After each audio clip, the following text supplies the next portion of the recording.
So Boku no Hero Academia chapter 202. Yeah, this is kind of cool because this chapter, in my opinion, was very, very important. I know a lot of us may be feeling, oh, what's going on? Like Horikoshi's been doing these chapters are like 12 pages, 10, like what's going on? Like, is everything okay? And there's even there's like a break. Yeah, it's on break next week, so we're not gonna even see it. So we're not gonna be getting a chapter next week. So I know like a lot of the fans are gonna be like, oh, like what's happening? But in my opinion, I'm like, hold on, like let's take a step back because first of all, these chapters have been like quality in my opinion. They've been amazing. Horikoshi's doing a lot as well, like in terms of the movie, the anime. The season's just wrapping up. Well, actually, just wrapping up. It's already finished. But you know what? You get what I mean, innit? Like Horikoshi's doing a lot, and especially because Boku no Hero, its popularity has just like increased crazily. So crazily doesn't no, that's not a word. Crazily. So yeah. Anyway, what I liked about this chapter is I feel like when I was reading this chapter, and especially seeing the interactions between the characters. I got the sense of like, okay, this is what Horikoshi kind of wants. This is what he's setting up for Boku no Hero, like in the future, like if we had time skips and that. And this is what I mean by it. So, especially in the sense of like Bakugo, now knowing about One for All, and All for One, and he's been let in on this secret, and like Deku and All Might, they're confiding in Bakugo, and Bakugo's actually giving advice to an extent, like. It just shows you, first of all, the character development and how this series and the story has progressed as a whole. But it's so cool as a fan just to see them how they were at the start. And you're like seeing how they are now. And it's just like, oh my gosh, I'm loving it. I love Bakugo anyway. And I'm loving how this rivalry is actually growing and it's becoming a true rivalry. Because at the start, Bakugo was just a bully, basically. But either way, from day one, I was Bakugo fanboy, so I'm always gonna say that. But other than that, like other interactions such as Todoroki and Tokiyami, which I would never thought to have wanted to see. I never thought I wanted to see a Tokiyami interaction, but now that I have, I want more of them.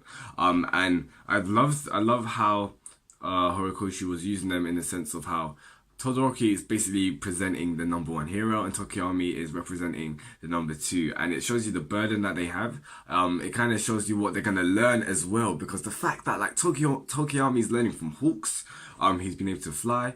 What's it called? Flipping Todoroki is learning from Endeavor, so that's what I'm thinking. But like, yeah, what do you think? Because if Hawks is learning, not Hawks, sorry. If Tokiyami is learning from Hawks, he's gonna learn to fly. He's gonna be more agile and all this kind of stuff. Then, personally, I think Todoroki is gonna be able to learn the prominence burn. Like, imagine, like, do you know how mad that would be if Todoroki learned prominence burn, because that he has his cold side, he can actually moderate it. Like, not moderate it, but like, yeah, he can maintain himself. The whole problem of Endeavor, and especially during that recent fight, which I love. That fight, I love it so much. It's so amazing. I sometimes even go back to it. And the whole thing about that was like Endeavor. Every time he used it, like he was getting heated as well. Like the fire was heating him up as well. And it would slow down his physical bodily functions and all that kind of stuff. However, Todoroki is like the perfect specimen because he's got the eyesight to cool him down as well. So if Todoroki was able to use prominence burn and he can use like the eyesight to like cool himself down, basically, he can just use prominence burn just like that. So that's what I'm thinking that that Endeavor's speaking about, in the sense of like, you need to learn this technique. If it's not that, maybe it's like some blue flames kind of thing. But yeah. Or how cool would it be? Remember when Endeavor was fighting one of the Nomis and Endeavor was like running on the walls and like throwing flame spears. I want to see Todoroki do that. Like, that would be so amazing. But other than that, I feel like once again, I don't know if Horikoshi is hinting at us or is this a red herring, but it's the whole sense of Dabi being a Todoroki, Dabi being part of this family. And what does Endeavor say? Endeavor says like Tayo or Toyu. I think it's Toyu. It was like, Toyu had better flames. And we know Dabi's flames are like legit. Dabi's flames are serious. Like even after the fight, and when Dabi just appeared from nowhere, like, so maybe Dabi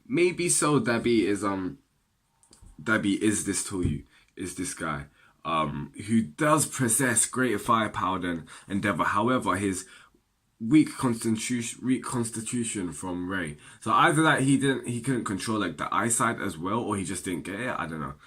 But yeah. So I'm really intrigued about that, and that's what I love about it. It's the fact that of what with this chapter, it got vibes of like it's setting up a lot of things, but in the sense of like how character interactions and foreshadowing stuff. But it's also like just getting you hyped on certain things. Like, what's Todoroki gonna learn? And it's hilarious because imagine Todoroki's learned Prominence Burn. Like, there's no way that he's using it in this exam. It's just it'll be ridiculous. Like he'll be killing people. But what I really did like about this chapter, and what I've been loving about this arc, and it sound like a broken record, is the fact that Class B are being presented in the sense that they are not weaker than Class A. They're equals. Just because you see Class A and Class B, like when you see B, you think it's lesser than. But in this respect, it's not. In fact, Class B are actually winning. Their quirks are awesome. The manga guy, like, flip. You see the destruction, the AOE that this guy has is mad. But other than that, I want to talk about what's it called? His name, Ida. I really want Ida again. In the sense, I want to get some some exposure on Ida. The last time we had like big exposure was basically Stain, like basically. So, and the fact that he called himself, like, he wants to show the spirit of the inheritor. I feel like, and the next panel, like, Deku's just like, huh? Kind of thing. Like, I feel like Horikoshi's kind of implying something, but I'm not quite sure yet. I think maybe, like, Deku has to embrace, I feel like what Deku's trying to do with One For All is trying to control it, but maybe he should just allow One For All to control him. Maybe that's what it's like, or it's like, allow him to, like, take hold of it. I don't know.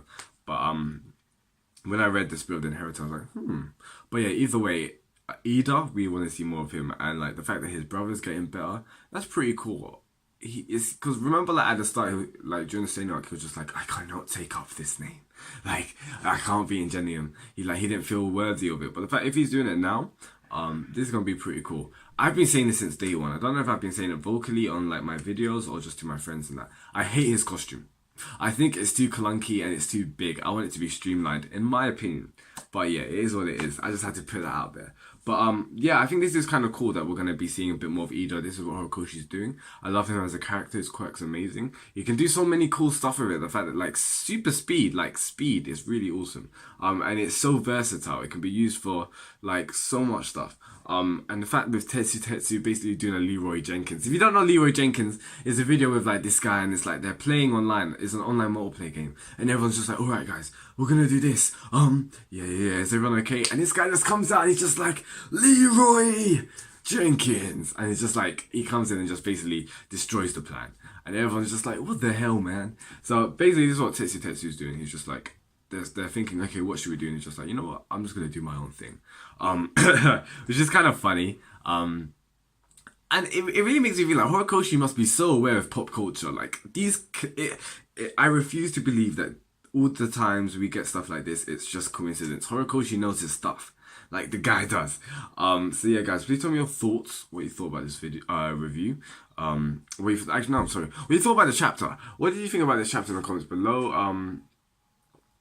How are you thinking about the sense of like Horikoshi doing like chapters being less? I feel like at the end of the day, like the man needs to rest. Like he's not just doing the manga right now. Like he's got a lot on his plate, especially like with the movie and all that kind of stuff. Like he was supervising the movie, obviously supervising the anime and all that kind of stuff. And man, being a manga is not an easy job. So yeah, guys, tell me your thoughts in the comments below. Peace out and goodbye.